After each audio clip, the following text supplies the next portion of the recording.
तो दोस्तों मैं सोच रहा था कुछ ना कुछ यार मोबाइल को होल्ड करने के लिए कोई गैजेट लेके आऊँ ताकि सामने का और मतलब फ्रंट और बैक कैमरा दोनों एक्सेस कर सकूँ अच्छे से बिना ऐसे हाथ में पकड़े।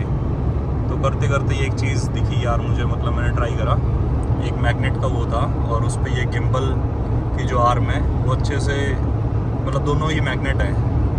तो मैं क्या यार ये सही चीज़ है, इस पर सेट करता हूँ और देखो क्या दिखता है फिर।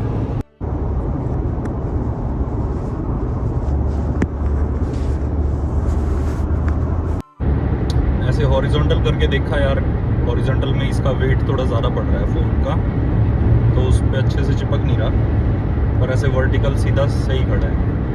तो देखते हैं, कुछ यूट्यूब के लिए तो थोड़ा मुश्किल हो, पर इंस्टाग्राम वगैरह के लिए मस्त अपना बढ़िया टाइम लैप्स बनाए जाएँ। ये देख लो, पीछे बैठी है आराम से, एक ऊपर बैठी है, एक मैडम नीचे बैठी हुई है, दिखे तो आपको।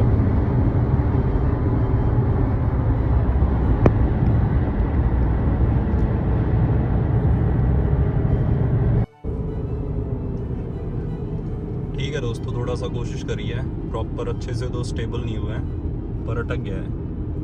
मतलब अगर ब्रेक्स वगैरह हार्ड लगे मेरे ख्याल से गिर सकता है। बाकी आप शाम के टाइम का ट्रैफिक चेक करो 401 पे। और अभी तो टोरंटो से बहुत पीछे हैं हम, ओशवा वगैरह कुछ नहीं आया, डार्लिंगटन वोमनविल से निकले हैं और खूब ट्रैफिक हो गया है। शाम का 4 बजे हुए हैं अभी, 5 बजते और ट्रैफिक हो जाएगा। घर पहुंचने में हमें लग रहा है 1 घंटा 40 मिनट, 1.5 घंटा ये करीब। तो जैसे ही टोरंटो आएगा मैं कोशिश करता हूँ कि टाइम लैप्स स्टार्ट कर दूँ। बाकी तब तक इसको सामने करके हम थोड़ी सी बातें करते हैं। ट्रैफिक आपने देख लिया है, जब पीक ट्रैफिक टोरंटो में घुसेंगे उसके बाद सही से दिखाता हूँ मैं आपको। ये सही है, गाड़ी लगा दी है हमने क्रूज़ पे और पहुंच जाएंगे हम 1.5 घंटे में आराम से। तो एक बात आ रही थी दोस्तों मेरे दिमाग में कि आप सोच रहे होगे एकदम से कैसे ये अब वीडियो इतना एंथुसियास्ट हो गया है कि वीडियो बनाने लग गया है। तो बस यही है दोस्तों, गैजेट्स वगैरह ख़रीदे थे, शौक़ मेरा स्टार्टिंग से था कि नई कंट्री जा रहा हूँ। जब आया था 4 साल के अराउंड होने वाले आप मुझे। कब आया था मैं, फेब या मार्च में आया था आई थिंक, 8 मार्च को 2021, 8 मार्च 2021 को आया था। तो मार्च में मुझे यहाँ 4 साल हो जाएंगे। और पिछले साल इंडिया गया था, 1 साल होने वाला है। तो तब भी काफ़ी सारी वीडियोस रिकॉर्ड तो करी, पर पता नहीं उन्हें अच्छे से एडिट करने का मन नहीं हुआ। काफ़ी सारा लैपटॉप में स्टोरेज पड़ी है, देखते हैं अगर फ्लो बना तो शायद उन्हें भी एडिट करके डालूँगा। और उसी के लिए गैजेट्स भी काफ़ी सारे ख़रीदे थे। एक आपको दिखाया स्टार्टिंग में सुबह के टाइम, एक इंस्टा 360 ख़रीदा था और एक हमने ख़रीदा था ड्रोन, तो ड्रोन भी ख़रीदा था। ड्रोन में लगा दिए थे मैंने 3000 के अराउंड, और इंस्टा 360 भी मेरे ख्याल से $600-700 का आया था। बाकी ये गिम्बल थी, ये गिम्बल शायद 350-400 के आसपास कुछ आई थी। तो गिम्बल बढ़िया है, बस यूँ है पता नहीं इतने इजी रहता नहीं है गैजेट्स को एक साथ कैरी करना। बाकी अब कोशिश होगी, लास्ट ईयर मतलब इस साल जो 1 साल गया पीछे, इसमें इतना ज़्यादा नहीं कर पाया क्योंकि दिमाग में कुछ और चीज़ें चल रही थी। सबसे मेन तो यहाँ PR का था। तो भगवान की दया से PR का इनविटेशन आ गया मुझे, 3 महीने पहले आया था, जिसकी इनविटेशन के बाद आपको 2 महीने का टाइम पीरियड मिलता है अपने डॉक्यूमेंट सबमिट करने के लिए। तो 1 महीने पहले मैंने डॉक्यूमेंट सबमिट कर दिए हैं।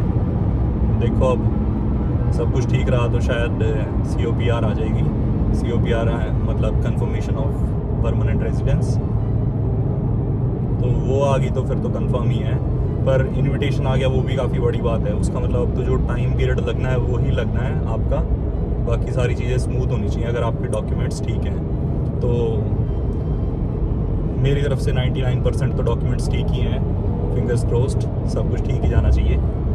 तो अब PR का प्रोसेस हो गया है, दिमाग से वो टेंशन दूर हो गई है। PR के लिए जॉब चल रही थी, जॉब पे आना जाना था, और जॉब के बेसिस पे ही PR मतलब कंप्लीट हुई है। कैनेडियन एक्सपीरियंस क्लास में मैंने अपनी फ़ाइल लगाई है दोस्तों। कैनेडियन एक्सपीरियंस क्लास बेसिकली वो होता है कि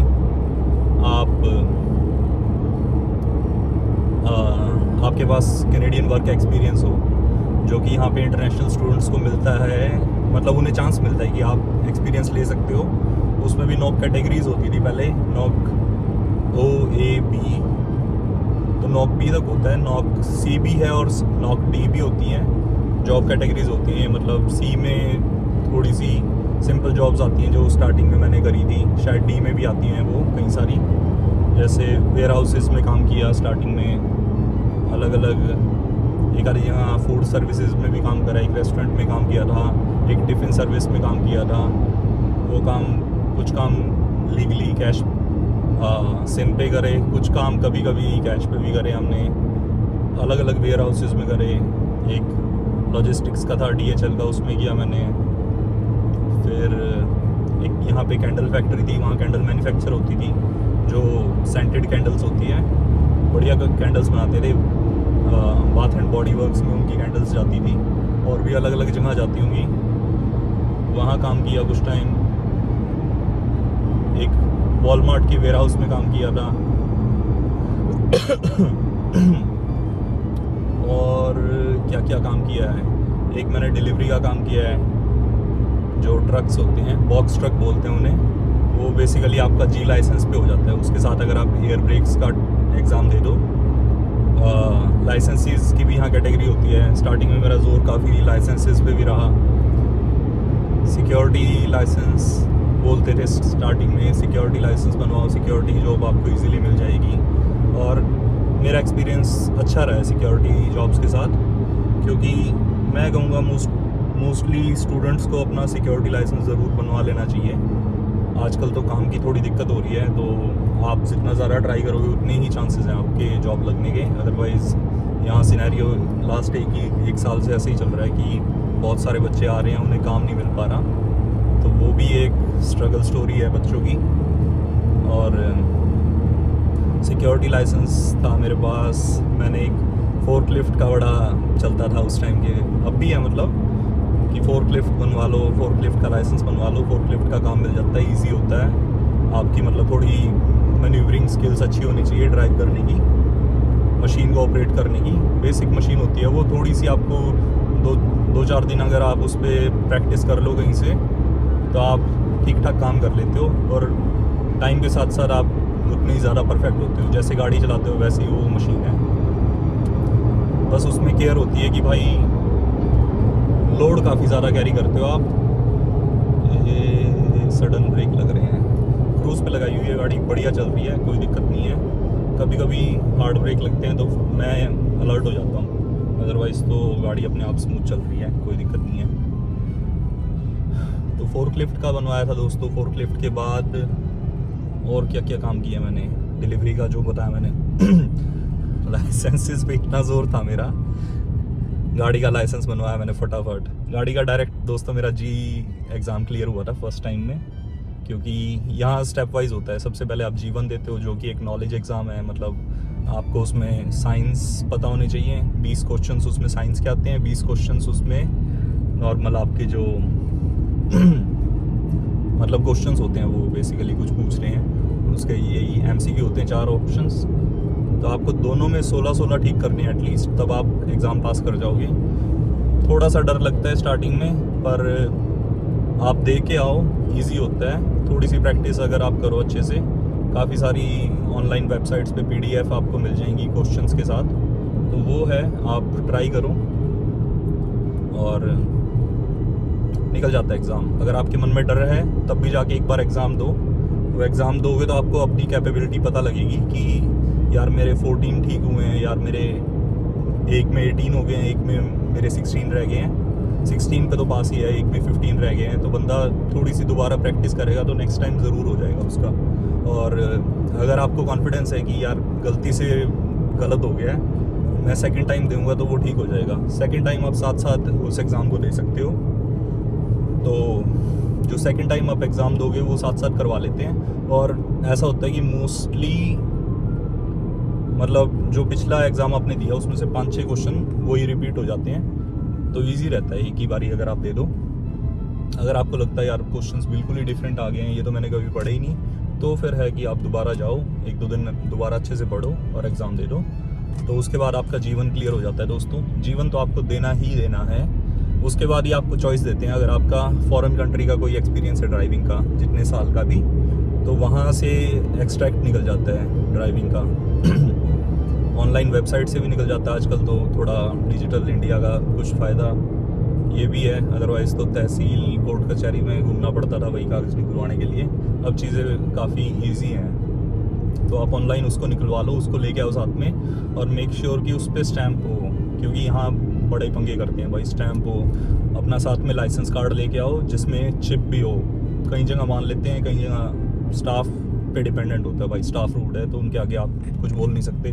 फिर आप कोशिश करोगे दूसरे सर्विस ओंटारियो में जाके धक्के खाओ।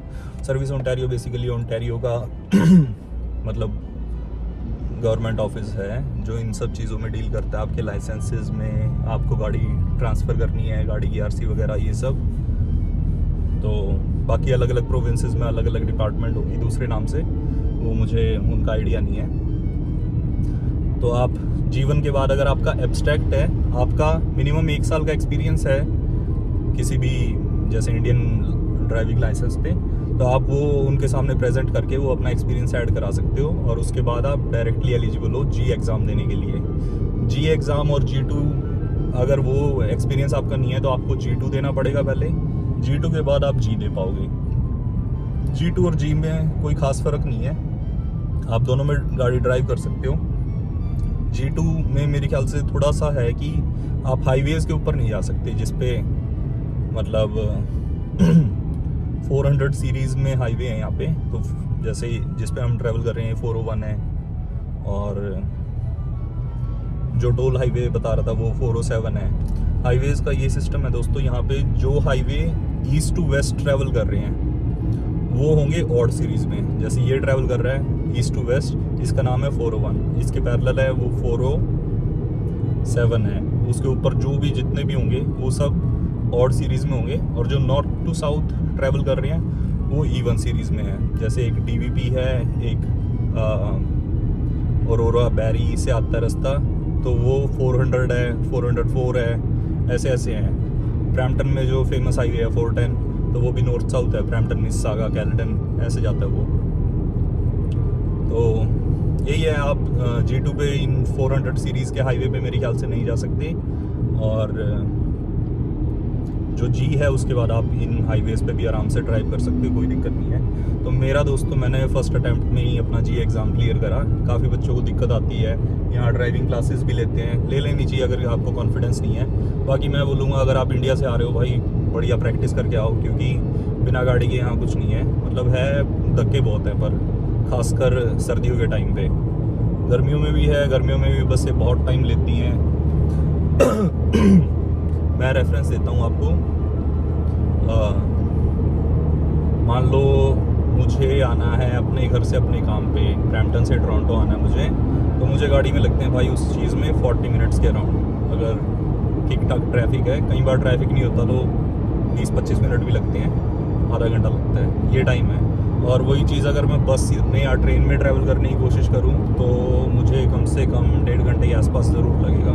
तो आपका यहाँ भाई टाइम वैल्यू है। स्टार्टिंग में ऑब्वियसली थोड़ा सा पैसे का कंसर्न होता है, क्योंकि गाड़ी के साथ कई सारे एडिड एक्सपेंसेस जुड़ जाते हैं। गाड़ी अगर आपने फाइनेंस कराई है तो उसकी EMI जुड़ जाएगी बाई वीकली, $200, $300, $400 डिपेंड करता है कौन सी कार है आपके पास। सॉरी। उसके बाद गाड़ी में तेल डलेगा, तेल का खर्चा भाई $1.5 के आसपास तेल रहता है। पहले तो कभी 180, 190 ऐसे भी चला गया था, आजकल 140, 150 के बीच में घूम रहा है। मतलब 1 लीटर तेल $1.50 ऐसे है, और 100 लीटर्स गैस आएगी $150 की। तो ये सिनेरियो है, वो भी डिपेंड करता है। प्रीमियम ऑयल डलना है आपकी गाड़ी, सिंपल गाड़ी है तो भाई रेगुलर गैस मिल जाएगी। अगर ज़्यादा हॉर्स पावर मतलब ज़्यादा स्ट्रॉन्ग कार है उसमें प्रीमियम तेल डलेगा। अब आपकी पॉकेट अलाउ करती है तो आप ले लो। कई बच्चे स्टार्टिंग में आके फुकरापंती में पढ़ते हैं, महंगी कार निकाल लेते हैं, क्योंकि महंगी कार लेना कोई बड़ी बात नहीं है यहाँ पे, उसको मेंटेन रखना वो एक चैलेंज है। क्योंकि भाई वो तो आपको फाइनेंस हो जाएगी गाड़ी, आपका थोड़ा सा क्रेडिट स्कोर देखते हैं, आपकी देख लेते हैं थोड़ी सी इनकम आ रही है तो हाँ वो किसी ना किसी तरह से करवा देते हैं। अगर आप डायरेक्ट डीलरशिप से ले रहे हो तो वो फिर भी थोड़ा जेन्युइन काम करते हैं, क्योंकि आप भाई अगर टोयोटा की गाड़ी टोयोटा से ही उठा रहे हो तो इतनी दिक्कत नहीं है। कुछ जो यहाँ प्राइवेट कंपनीज़ हैं जिनकी रील्स इंस्टाग्राम पे काफ़ी ज़्यादा वायरल रहती हैं, अलग अलग मॉडल्स को प्रेजेंट करके, नाम मैं किसी का नहीं लूँगा यहाँ पे, तो वो जो डीलरशिप्स हैं वो भी आपको गाड़ियाँ प्रोवाइड करती हैं। उनका मतलब वो थोड़ा अपना एक्स्ट्रा बिजनेस बनाएंगे तो वो क्या करते हैं भाई, किसी का अगर क्रेडिट स्कोर कम है, किसी के पास जॉब नहीं है, वो उसका भी लोन अप्रूव करा देंगे। लोन अप्रूव कराएंगे पर भाई अपनी तरफ से तो वो फ्री हो गई, पर वो बर्डन आएगा अल्टीमेटली आके उस बंदे के पास जिसने गाड़ी ली है। क्योंकि मेरी गाड़ी जो मैंने ली थी वो मुझे पड़ी थी 3% के आसपास, 2.5 से 3% इंटरेस्ट रेट था मेरी गाड़ी पे। और मैंने कुछ गाड़ियाँ देखी हैं दोस्तों जो यूजुअली जो ठीक ठाक लोन होना चाहिए 7 साल के टर्म पीरियड पे, वो 7 से 8% के आसपास रहना चाहिए था। क्योंकि इंटरेस्ट रेट्स बढ़े हुए थे पहले बैंक ऑफ कनाडा की तरफ से, अब वो भी धीरे धीरे करके कम आए हैं। मेरे ख्याल से 3, 3.5, 4 के आसपास कुछ है, प्रॉपर मुझे नहीं पता, तो वो भी कम हुए हैं। बाकी कुछ गाड़ियाँ कुछ बंदे ऐसे देखे मैंने जो भाई 24% पे गाड़ी अपनी अप्रूव करवाई हुई है। भाई 24% पे गाड़ी मत अप्रूव कराओ यार क्योंकि आपके लिए बड़ा मुश्किल हो जाएगा। आपके रहने से ज़्यादा आपकी गाड़ी का EMI जाएंगी। आपका जो रूम रेंट अराउंड मतलब पहले होता था जब मैं आया था तब, आप अगर शेयरिंग में रह रहे हो तो 400-450 में काम चल जाता था, और प्राइवेट रूम आपको 500, 550, 600, 650 डिपेंडिंग कि भाई लोकेशन क्या है और रूम कितना साफ़ सुथरा है, फर्निश्ड है, कैसा है, एमिनिटीज़ क्या क्या आसपास, तो इन चीज़ों पे डिपेंड करता है। अभी के टाइम पे जो रूम रेंट्स हैं वो काफ़ी ज़्यादा बढ़ चुके हैं। बता देता हूँ, जब मैं आया था जो घर हमने लिया हुआ था उसका रेंट था दोस्तों 2100 और वो ओवर द पीरियड 3 साल के अंदर इतना बढ़ गया है, मतलब कितना बोलेंगे इसे, 50% इंक्रीज़ हो गया है टोटल। यानी कि $3000 अभी रेंट है, प्लस यूटिलिटीज़ अलग जाती हैं $400-500। तो जो मैं पे कर रहा हूँ दोस्तों मैनेज करके शेयरिंग में $600, 650 के बीच में पड़ता है मेरा यूटिलिटीज़ और रेंट। और टॉपिक काफ़ी ज़्यादा घूम जाता है ना, इतनी सारी बातें शेयर करने की, तो क्योंकि स्क्रिप्ट कोई लिखी नहीं है मैं फेस टू फेस आमने सामने बात कर रहा हूँ तो बात स्टार्ट हुई थी दोस्तों लाइसेंसेस से मेरे ख्याल से, है ना। गाड़ियाँ मैंने करा लिया था भाई अपना डायरेक्ट G लाइसेंस। बच्चे क्लासेस लेते हैं, ले लो यार, कोई दिक्कत नहीं है। अगर आपकी फुल प्रैक्टिस है, एक आधी क्लास ले लो, आपकी थोड़ी फिनिशिंग हो जाएगी, मतलब हाथ पता लग जाएगा। क्योंकि गाड़ियों का सिस्टम थोड़ा उल्टा है, इंडिया में आपका स्टीयरिंग उस साइड होता है, यहाँ इस साइड है, रेस वगैरह और सड़कें भी, क्योंकि रूल्स उल्टे हैं। यहाँ राइट हैंड साइड ड्राइविंग है, वहाँ लेफ्ट हैंड साइड ड्राइविंग है। तो 1-2 क्लासेस लोगे तो थोड़ा कॉन्फिडेंस आ जाता है, एग्ज़ाम में आप अच्छा कर लेते हो। और मेरा बस हो गया था यार, मैं थोड़ी बहुत वीडियोस देखी थी इंटरनेट पे, यूट्यूब पे काफ़ी सारी वीडियोस अवेलेबल हैं। एक आधे बंदे का मैं चैनल का नाम आपको दे दूँगा, 2 बंदे मुझे बड़े सही लगे थे। एक तो अपना देसी बंदा था, कोई सूरी करके नाम है उसका भाई का, और एक कोई और था, वो गोरा था, मेरे ख्याल से वो ईस्ट यूरोपियन कंट्रीज से कहीं से है। और उसने भाई सारे ड्राइव टेस्ट कवर करे हुए हैं, क्या ब्रैम्पटन, क्या मिस्सा, क्या पीटरब्रो, क्या किचनर गल्फ, हर जगह की, है ना, बैरी, किंगस्टन, डिस्टेंस सब, तो उसकी वीडियोस ने काफ़ी हेल्प करी थी। बाकी कंटिन्यू करते हैं, एक फ़ोन आया हुआ है।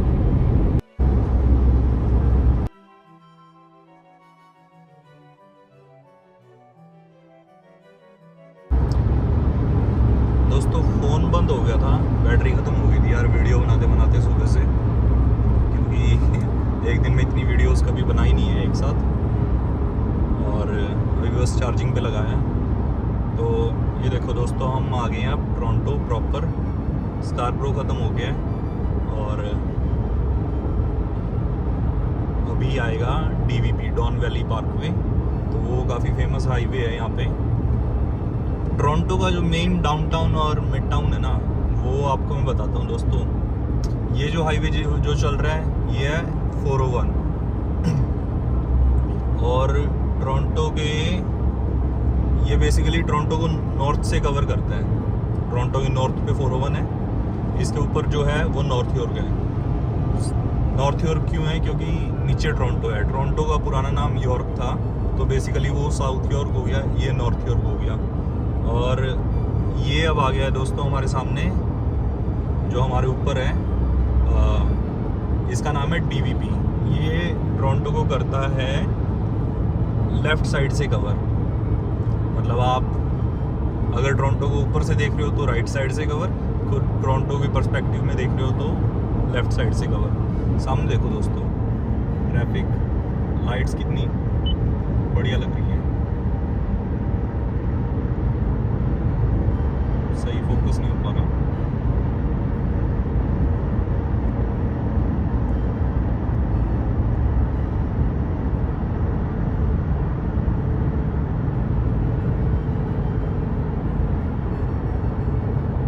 तो ये इस टाइम पे दोस्तों पीक ट्रैफिक है जो टोरंटो का है।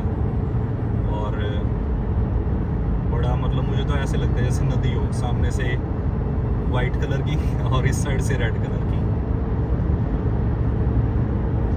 थोड़ा मैं मिरर साफ करता हूँ, फिर देखते हैं।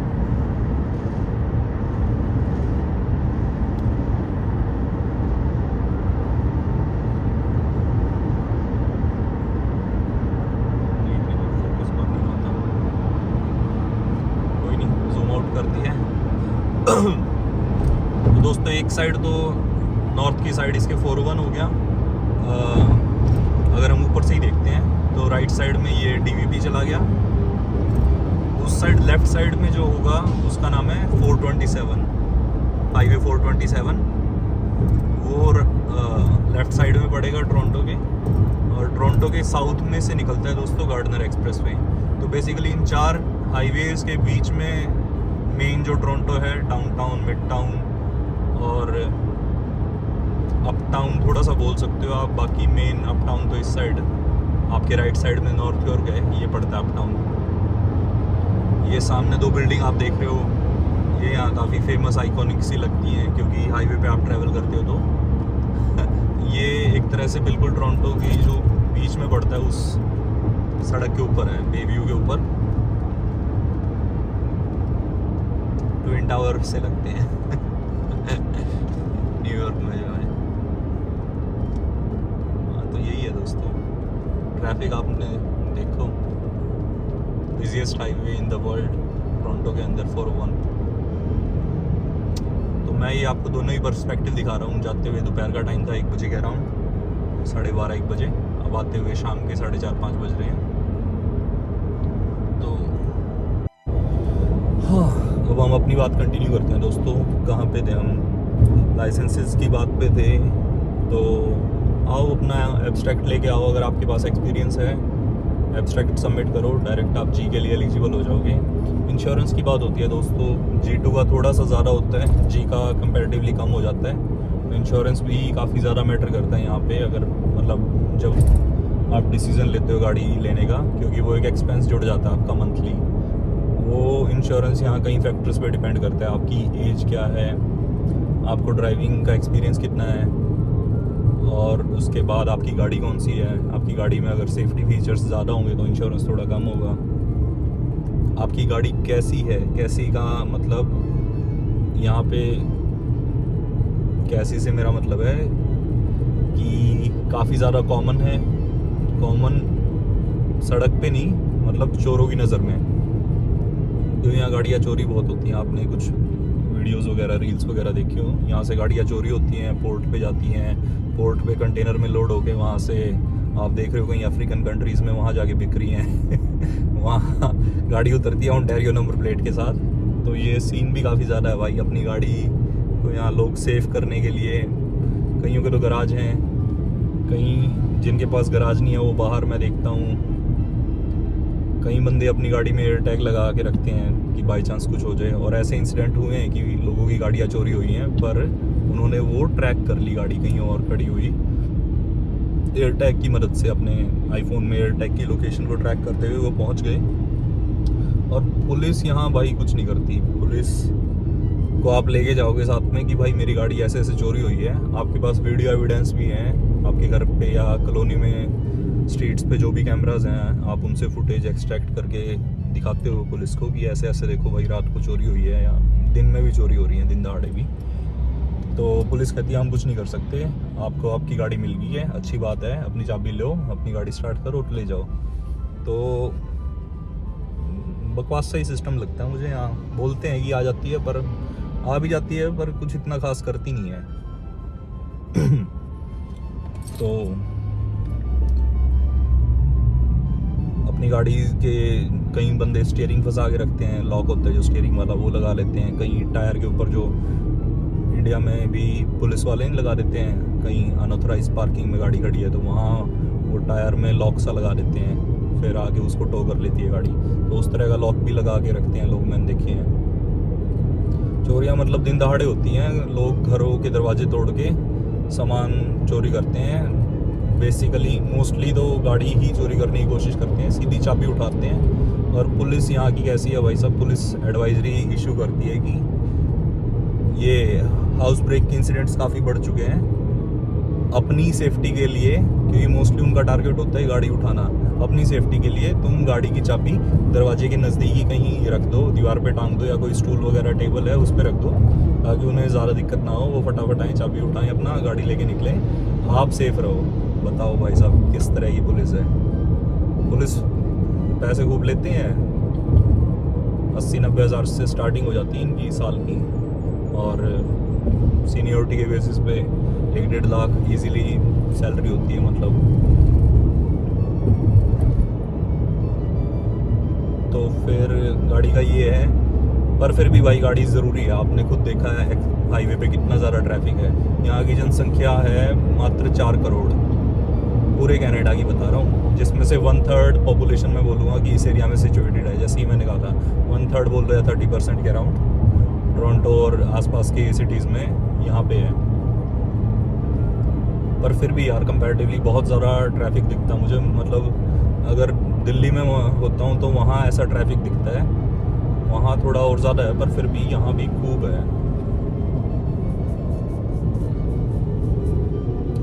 क्योंकि यहाँ क्या सीन है दोस्तों, एक बंदा है एक गाड़ी है। दिल्ली में क्या है, अपने इंडिया में क्या है, एक बंदा है तो भाई बाइक स्कूटर पे काम चला लेता है।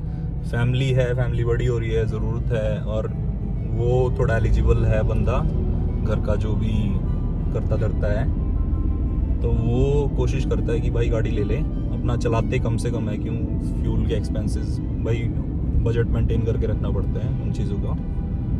पर यहाँ तो मजबूरी है, एक बंदा है उसे काम पे जाना है, वो भी गाड़ी लेके जाएगा। बहुत रेयर होता है कि हाँ एक गाड़ी में 2 बंदे बैठे हैं। मैं कहूँगा मुश्किल से 20% ऐसी गाड़ियाँ होंगी इस टाइम हाईवे पे जिसमें 2 बंदे बैठे होंगे एक टाइम पे। अदरवाइज़ 80% गाड़ियों में सिंगल बंदा ट्रैवल कर रहा है। और 2 बंदों के लिए इन्होंने दोस्तों एक स्पेसिफिक लेन अलग से बनाई होती है, इस हाईवे पे नहीं है, पर जिस पे आएगी 410 पे है, जैसे उस पे है, और इस पे भी आगे आप उस साइड जाओगे वेस्ट की तरफ, वहाँ पे है। यहाँ सेपरेट नहीं बना रखी क्योंकि ऑलरेडी इतना ट्रैफिक है। अगर एक डेडिकेटेड लेन सिर्फ उनके लिए दे देंगे तो पहले ही खूब जाम लगता है, आगे और बढ़ जाएगा। तो उनके टाइम सेव करने के लिए या इस चीज़ को अप्रिशिएट करने के लिए उसमें या तो सिर्फ बसेस चल सकती हैं, या फिर जो जिस गाड़ी में 2 बंदे बैठे हैं, अगर आप सिंगल ड्राइवर हो और उस लेन में चला रहे हो, पुलिस ने आपको देख लिया, पुल ओवर करके एक अच्छी खासी टिकट मिल सकती है आपको। बाकी आपने देखा होगा दोस्तों वीडियो में, साइड में एक लेन है वो इमरजेंसी लेन है येलो पट्टी के उस साइड, थोड़ा सा शोल्डर ही है एक तरह से, तो वो इमरजेंसी लेन है। कोई भी एक्सीडेंट होता है हाईवे पे, फायर ब्रिगेड जाती है। कोई भी एक्सीडेंट हो दोस्तों छोटा मोटा, पुलिस आती है, फायर ब्रिगेड आती है, एम्बुलेंस आती है, दौड़े आते हैं भाई। फायर ब्रिगेड का ऐसा कोई काम ना भी हो, कई बार तो ज़्यादा जाम मेरे ख्याल से फायर ब्रिगेड की वजह से लग जाते हैं, क्योंकि इतने बड़े बड़े ट्रक होते हैं। पर चलो कोई नहीं, वो सिस्टम है यहाँ का, जो भी है एफिशिएंटली चल रहा है। कुछ कुछ फ्लॉज हैं, मतलब ये इनमें गुंजाइश है कि इन चीज़ों में इम्प्रूवमेंट करी जा सके, हेल्थ केयर का, जैसे मैंने आपको बताया था। तो उसके बाद गाड़ी अपना ले लो भाई सोच समझ के, जब ठीक टाइम आए। गाड़ी की एक सलाह एक बंदे ने मुझे दी थी, उसने कहा था कि काम है इसलिए गाड़ी से जा रहा हूँ, ऐसा ना हो कि गाड़ी है इसलिए काम पे जा रहा हूँ। मतलब आपकी जो काम है उससे सैलरी ठीक ठाक आ रही है, बस गाड़ी आपका काम पे लाना ले जाना कर रही है। ऐसा ना हो कि भाई बहुत महंगी गाड़ी ले ली, उसकी वजह से काम एक्स्ट्रा काम ढूंढ रहे हो आप कि यार ये शिफ्ट एक्स्ट्रा मिल रही है, ये कैश पे एक शिफ्ट मिली है, ये कराता हूँ, या फिर ऊबर जाके ऊबर ड्राइव कर लेता हूँ। आप पार्ट टाइम ऊबर कर रहे हो वो चलता है, यहाँ कल्चर है भाई। काफ़ी बंदे काम से घर जाते हैं, घर से काम आते हैं। अगर 40-50 किलोमीटर का डिस्टेंस है तो कई बार मैंने देखा है बंदे बीच में ऊबर वगैरह या ऐसी राइड शेयर सर्विस एक्टिव कर लेते हैं। क्यों? आना जाना उसमें से एटलीस्ट आपका गैस का खर्चा निकल जाता है, और उसके बेनिफिट्स हैं कि वो एक एज ए बिज़नेस रजिस्टर हो जाता है आपका। तो जो आपकी सैलरी से इनकम आ रही है, आप उसको बैलेंस कर लेते हो अपने बिजनेस में एक्सपेंस दिखा के, गाड़ी के खर्चे, सर्विस वगैरह, तेल का खर्चा, और मेरे ख्याल से तो EMI, इंश्योरेंस, ये सब भी हो जाते हैं अगर अच्छा CA है कोई, जो कि मैंने आज तक खुद नहीं करा है भाई, पर नॉलेज है थोड़ी सी तो वो शेयर कर रहा हूँ। क्योंकि ज़्यादा ऊबर मैंने चलाई नहीं, स्टार्टिंग में तो मैंने चलाई, स्टार्टिंग में जब ये नई गाड़ी ली थी उस टाइम पे मैंने ऊबर चलाई। और ऊबर का भाई साहब ऐसा लालच चढ़ जाता है ना, आजकल तो बताते हैं कि ऊबर इतनी खास चल नहीं रही है, खास इन द सेंस कि कोई खास कमाई नहीं हो रही है। छोटे छोटे ऑर्डर्स आएंगे, $3, $4, $5 के, अब उसमें कुछ बचता नहीं है। ऑलरेडी गैस इतनी महंगी हो गई है, बंदे को लगता है काम का यार अपनी गाड़ी तोड़ रहा हूँ, कोई कमाई है नहीं, खुद भी टूट रहा हूँ और गाड़ी भी तोड़ रहा हूँ। क्योंकि बंदे काफ़ी ज़्यादा बढ़ गए हैं भाई, बेरोज़गारी बढ़ गई है यहाँ भी, लोगों के पास दूसरे काम नहीं है, सब ड्राइवर बन के, ऊबर ईट्स हो या ऊबर ड्राइवर हो तो सब ऊबर कर रहे हैं। अब डिमांड एंड सप्लाई की बात है यहाँ पे, सप्लाई काफ़ी ज़्यादा है, डिमांड उतनी ही है, तो ऑब्वियसली ड्राइवर्स को कम पे होगा, तो उसमें भी कंपटीशन आ गया है। मतलब फुल टाइम ना करो, मैं फुल टाइम करता था उस टाइम, क्या था भाई दिन के बन जाते थे यार, 300 प्लस ही बनते थे हमेशा, 300 तो मतलब बन जाते थे अगर खींच के करो। 4 घंटे में $100 का टारगेट रहता था वीकडेज पे, वो ठीक ठाक बन जाते थे। घंटे के $25 की एवरेज सी रहती थी। वीकेंड पे वो चीज़ $400-450 तक भी गई है। और कई बार ऊबर प्रमोशन चलाता था कि क्या कहते हैं, अभी का मुझे आइडिया नहीं है कितने चल रहे हैं कितने नहीं, उस टाइम पे होता था कि आपको ट्रिप्स दे देता था, इतनी ट्रिप्स आप करो, मान लो आपने 50 ट्रिप्स करी, टाइम पीरियड दे देता था वो फ्राइडे सैटरडे संडे के बीच में, या मंडे टू थर्सडे दे देता था, जिस हिसाब से भी आपकी मर्जी थी जो सेलेक्ट करना हो। अगर आप 50 ट्रिप्स करते थे तो आपको $100 का बोनस ऐड कर देता था वो। आप उसको एक्स्ट्रा कर लो, 60 कर लो तो शायद 150 हो जाते थे, या 120, 130 इस हिसाब से बढ़ते थे। आप 100 कर लो तो आपको $300 का वो बोनस दे देता था। पर अगर आपकी 99 रहेगी तो आपको कुछ नहीं मिलता। तो इसलिए आप पहले ही या तो छोटी सेलेक्ट कर लो कि भाई पता नहीं 100 होंगी या नहीं होंगी, पर हाँ 70 तो ज़रूर हो जाएंगी, तो 70 सेलेक्ट कर लो, आपको $200 आ जाएंगे उस हिसाब से। तो ये रहता था दोस्तों। फिर इसके लालच के चक्कर में ही मैं भी खूब फंसा इसमें, खूब तो नहीं मतलब, पर लालच आ गया था कि हाँ यार ये ट्रिप्स कंप्लीट करनी है, $300 आएंगे। अब भागम दौड़, वो प्रमोशन इसलिए चलाते थे क्योंकि उस टाइम पे ड्राइवर्स की शॉर्टेज रहती थी और वो टाइम बिजी रहता था, डिमांड ज़्यादा रहती थी उस टाइम पे, उसी टाइम पीरियड को देते थे वो। तो वो कर करके भाई बंदा मतलब लालच में ऐसा हो जाता है, गाड़ी ही चलाता रहता है, अपनी हेल्थ की नहीं देखता कितना भाई उसकी नींद पूरी हो रही है या नहीं हो रही। कई बार तो ऐसा हुआ कि टोरंटो से मैं ब्रैम्पटन अपने घर नहीं गया, वहीं कोशिश करी, वहीं सो जाता हूँ गाड़ी में ऐसे लगा के। जब थोड़ा स्लो था, जब एक्टिव हुआ तो मैं क्या तब कंटिन्यू करेंगे, क्योंकि राइड्स पूरी कर रहे हैं फटाफट। और ऐसे करते करते दोस्तों एक दिन मेरा एक्सीडेंट हो गया। नई गाड़ी है, 4 महीने पुरानी, और मैं सड़क क्रॉस कर रहा हूँ। जैसे मेरी छोटी लेन थी और जिसको मैं क्रॉस कर रहा था वो मेजर सड़क थी, तो उसमें मेरे ख्याल से 3 या 4 लेन थी। और मैं चला उसके सामने में, मतलब जो मेजर रोड थी ना उस पे आगे जाके भी एक रेड लाइट थी अराउंड 100 मीटर के आसपास। तो सारा ट्रैफिक रुका हुआ था, उसके आगे भी और उसके पीछे भी। 3 लेन मुझे दिख रही थी, 3 लेन में ट्रैफिक रुका हुआ था। उन्होंने बीच में रास्ता छोड़ देते हैं कई बार, समझदारी तो यही है, रास्ता छोड़ दो भाई, आप दूसरे का रास्ता ब्लॉक करके क्यों खड़े हो, आप तो खड़े ही हो। तो रास्ता छोड़ा हुआ था 3 लेन में। चौथी लेन मुझे दिखी नहीं, या मैंने देखी नहीं, वो लापरवाही रहेगी थकान की वजह से। जैसे ही मैं चौथी लेन में एंटर करा, वहाँ से गाड़ी आई फुल स्पीड में, उससे आके ऐसे लेफ्ट मुड़ना था आगे जाके, और वो आई और ऐसे टक्कर मारी और मेरी गाड़ी यूं घूम गई। भाई साहब सर हिल गया था, सारे साइड में से एयरबैग खुलाए, मतलब काम नहीं करा, घबराहट होगी कि ये क्या हो गया, नई गाड़ी लोन चल रहा है गाड़ी पे। पर और फिर मैं उतरा, पुलिस आई, वहाँ फायर ब्रिगेड आई, एम्बुलेंस आई, सेम सिनेरियो बना।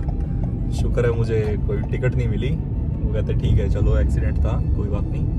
पर उसकी वजह से मेरा इंश्योरेंस बढ़ा, फिर इंश्योरेंस, क्योंकि पहले मुझे लग रहा था शायद मेरी गलती नहीं है, पर फिर बाद में एनालाइज होगी, यही कंक्लूजन निकला कि भाई गलती तो तेरी थी, उनका राइट ऑफ वे था, वो अपनी लेन में वो थे, तू इस सड़क को क्रॉस कर रहा था तो तेरा फर्ज बनता था क्रॉस करते हुए अच्छे से देखना ट्रैफिक आ तो नहीं रहा। अगर ट्रैफिक ना आए तभी तो क्रॉस करोगे, अगर ट्रैफिक आ रहा है तो फिर तो तुम्हारी गलती है। तो भाई मेरी गाड़ी मेरे क्लेम में ठीक हुई, मोस्ट लाइकली उस बंदे की गाड़ी भी मेरे ही क्लेम में ठीक हुई है, तो उस वजह से मेरे इंश्योरेंस में काफ़ी जंप आ गई। तो इन चीज़ों में मतलब आप छोटे फ़ायदे देखते हो, उसमें फिर लॉन्ग टर्म में बड़ा खर्चा हो जाता है भाई। और ये इंश्योरेंस के पास आपका रिकॉर्ड इन चीज़ों का, ड्राइविंग स्किल्स का, ड्राइविंग एक्टिविटी का, किस तरह की ड्राइविंग है, ये मेरे ख्याल से 7 साल तक रहता है। तो वो 7 साल तक चीज़ें आपको हैम्पर करेगी। 7 साल तक बिना गाड़ी के या इतने इंक्रीज्ड इंश्योरेंस के साथ आप रहोगे तो फिर आप मेंटली थोड़े से डिस्टर्ब होने स्टार्ट हो जाओगे कि यार क्यों, काम भी फुल टाइम कर रहे हैं, आपके पास ऐसी कोई खास स्किल नहीं है कि आप अच्छे खासे डॉलर छाप रहे हो, आप यहाँ काम कर रहे हो नॉर्मल जॉब्स पे, ऑड जॉब्स पे अराउंड आप फुल टाइम काम कर रहे हो, आपका वीक का 500, 600, 650 ऐसे डॉलर बनेंगे।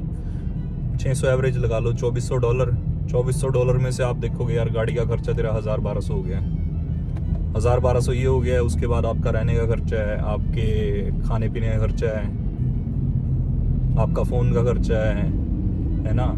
आप फिर जो लाइफ सोच के आए हो यहाँ पे कि भाई मज़े लेंगे हैं, उड़ाएंगे पैसे, शॉपिंग करेंगे, खाएंगे पिएंगे, घूमेंगे, कहीं फिल्म देखने जाएंगे, वो सारी चीज़ें फिर वहाँ कॉम्प्रोमाइज़ होती हैं। तो आप फिर मज़ा नहीं आता आपको कि यार क्या कर रहे हैं। ये सारी चीज़ें सोच के चलनी पड़े पहले से ही, और काफ़ी तैयार हो गए। छोटे बच्चे काफ़ी आते हैं, वो गलतियाँ ज़्यादा करते हैं जो 12th के बाद आते हैं, क्योंकि कोई गाइडेंस नहीं होती, या तो भाई कोई किसी का, अब तो खूब बंदे आ चुके हैं अपने यहाँ से, किसी ना किसी का कोई ना कोई तो पा ही जाता है। यहाँ पे जितने ही बंदे मैंने देखे हैं, कोई ऐसे नहीं आया कि एक ही बंदे के ऊपर डिपेंडेंट है, उसके 4-5 कॉन्टैक्ट और मिलते हैं, और होने भी चाहिए। पर कई बार वो भी गाइड नहीं करते, क्यों, खुद इतने बिजी होते हैं, सब अपनी लाइफ में इतने बिजी हैं, यहाँ पैसे के पीछे भाग रहे हैं, पर जोड़ नहीं पा रहे कुछ इतने ईजीली, है ना। ऊपर से यहाँ भाई सिचुएशन ऐसी हो चुकी है, अब इन्फ्लेशन बड़ी पड़ी है बहुत ज़्यादा, मकान के किराए मैंने आपको बताया इतने गुना बढ़ गए हैं, गैस के प्राइसेस इतने बढ़ गए हैं, ग्रोसरी के प्राइसेस सेम भाई, जो चीज़ पहले 100 की आती थी जितना सामान, अब वो 150 प्लस आता है वो सामान। तो जॉब आपकी मार्जिनल ही बढ़ी है थोड़ी सी, मतलब मिनिमम वेज जो है, जब मैं आया था मेरे ख्याल से 14.5-15 थी, अब वो 16, 16.5 के आसपास हो गई है। तो उसमें कोई ख़ास इतना इंक्रीमेंट नहीं है। टैक्स ऐसे धड़ाधड़ काटते हैं, पे चेक आते ही टैक्स कट जाता है उसमें से, है ना। कुछ आप जो बंदे नॉर्मल जॉब करते हैं वो भाई दो जॉब कर रहे हैं। सिक्योरिटी की वो तरीका, दोनों जॉब कर रहे हैं बंदे, तो पे चेक में से तो पैसे कट ही रहे हैं। फिर एक थ्रेश होल्ड पे आके आप उससे ज़्यादा आपकी इनकम हो जाती है ना, तो ईयर एंड में आपको वो पकड़ा देंगे कि भाई ये $6000 आपके ड्यू हैं, ये पे कर दो। उसके झटका लगता है कि यार हर पे चेक में से दोनों जगह से तो पैसे कट रहे हैं, फिर भी और भी पैसे देने हैं। तो इसलिए करके कई बंदे ऊपर कर लेते हैं थोड़ा थोड़ा, कि वो अपने बिजनेस एक्सपेंसेस दिखा के क्लेम फाइल कर सकें कि भाई कुछ आएगा वापस, या फिर एटलीस्ट टैक्सेस कम हो जाते हैं उसमें। तो यहाँ भाई प्लानिंग से आना बहुत ज़्यादा ज़रूरी है। और प्लानिंग मतलब इन चीज़ों को लेके भी आपकी टाइम मैनेजमेंट बहुत ज़्यादा, टाइम और मनी मैनेजमेंट ये आपको सिखा भी देती हैं यहाँ रह के, पर वो ओवर द पीरियड होता है भाई, तब तक फिर आप परेशान बहुत होते हो। आप ऑलरेडी ये चीज़ें प्रिपेयर हो गया हो, मतलब जो बंदा यहाँ 4-5 साल काट लेता है वो इन चीज़ों में परफेक्ट हो जाता है। टाइम मैनेजमेंट, मनी मैनेजमेंट उससे बढ़िया आ जाती हैं। जो तब भी नहीं कर पाता भाई वो इतना ज़्यादा दुखी होता है ना। उस पर कई तरह के तो मैंने कर्जे देख लिए हैं, यहाँ से लोन उठा रखा है, यहाँ से अलग कैश फॉर पेडे लोन वगैरह होते हैं, मतलब कई तरह के पैसे लोन करवा के, और फिर उनकी किस्तें ऐसी घटती हैं, मतलब वो हर महीने पैसे भरे जा रहे हैं, और कुछ टाइम बाद वो पता करता है, मान लो साल बाद पता करें, वो देखता है लोन अमाउंट अभी भी उतना ही बड़ा है जितने का लोन लिया था, क्योंकि ज़्यादातर अमाउंट तो इंटरेस्ट की तरफ चला जाता है स्टार्टिंग में। तो ये सारी बातें हैं दोस्तों, अपना प्रिपेयर हो के आओ, और कोर्स भी भाई अच्छे से सिलेक्ट करके आओ। बच्चे आते थे पहले यहाँ पे खूब, यहाँ भी मतलब इसमें गवर्नमेंट की भी धांधली बोलूँगा मैं भाई, गवर्नमेंट ने ये सब चीज़ें प्रमोट कर रखी थी। अब इस चीज़ पे काफ़ी ज़्यादा क्रिटिसिज्म हो रहा है इनका भी, क्योंकि जनता परेशान हो चुकी है। जो यहाँ के कैनेडियन सिटीजन्स हैं जिनके पास राइट टू वोट है, अब क्योंकि इलेक्शन आने वाले हैं नेक्स्ट ईयर में इलेक्शन होंगे, ट्रूडो की गवर्नमेंट को बहुत ज़्यादा क्रिटिसाइज़ किया जा रहा है। सबसे मेन रीज़न दिया जा रहा है क्योंकि ये सब चीज़ें बढ़ी हैं। अब इन चीज़ों का बहुत चीज़ों से लेना देना है, इकोनॉमी आपस में सब ये मिक्सड है, इन्फ्लेशन, ये सब, हाउसेस की शॉर्टेज है ना, रेंट के प्राइसेस बढ़ जाना, मॉर्गेज बढ़ी हुई है क्योंकि इंटरेस्ट रेट बढ़े हुए हैं। पहली बात तो इन्होंने ये स्टार्ट हुआ है कोविड के टाइम से, ऑब्वियसली पूरा वर्ल्ड अफेक्ट हुआ है, पर इनकी वो थी किस तरह से इन्होंने मैनेज करा है। एक तो भाई इन्होंने पैसे खूब बांटे हैं कन्फ्लिक्टेड जोन में। यूक्रेन को इतने पैसे, मतलब कभी उठा के देख लो, $600 मिलियन वहाँ दे दिए हैं, इतनी मिलिट्री एड दे दी है वहाँ पे। उसके बाद भाई इमिग्रेशन को लेके, इमिग्रेशन भाई रेफ्यूजी का बहुत बड़ा खेल है यहाँ पे। ऑब्वियसली यहाँ मतलब ह्यूमन राइट्स वगैरह हैं चीज़ें, पर रेफ्यूजी यहाँ इतनी ज़्यादा, क्योंकि इन्हें भी पता है गलत तरीके से बंदों ने रेफ्यूजी क्लेम कर करके सेटल होने का। सबसे मेन मोटिव है बंदे का यहाँ PR होने का।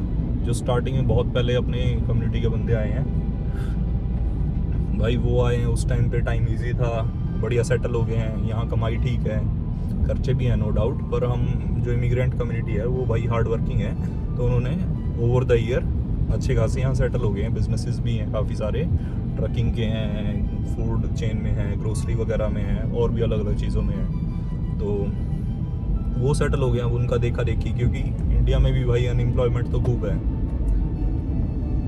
अब वो बंदे अनएम्प्लॉयमेंट देख के यहाँ पे आ रहे हैं।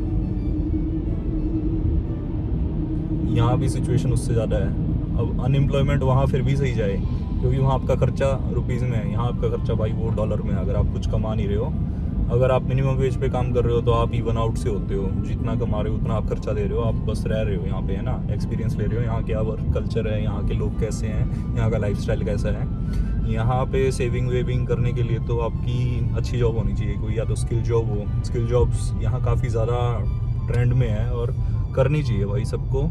करने यहाँ आने के बाद सोचते हैं कि कर लें, है ना, कर सकते हैं हम, यहाँ रास्ता ढूंढते हैं। पर जो कोर्सेज़ लेके आते हैं, अब तो चीज़ें मुश्किल हो गई हैं, जो कोर्सेज़ लेके आते हैं वो आते हैं business management, project management, HR, human resources के, इस तरह के, जिनकी भाई कोई वैल्यू नहीं है रत्ती भर भी, है ना।